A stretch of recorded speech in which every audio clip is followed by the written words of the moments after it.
चला आज आपण पाहणार आहोत पौष्टिक अशी खिचडीची रेसिपी। चला साहित्य बघून घ्या।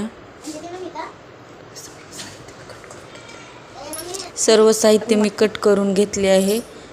आता कुकरमध्ये तेल गरम करून घेतले आहे। मोहऱ्या, लसूण, कांदा, बटाटा, टोमॅटो, शेंगदाणे सर्व साहित्य मिक्स करून घेतले आहे। कोथिंबीर सर्व मिश्रण लाल होईपर्यंत परतून घेऊ।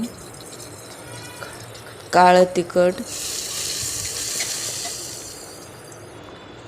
हळद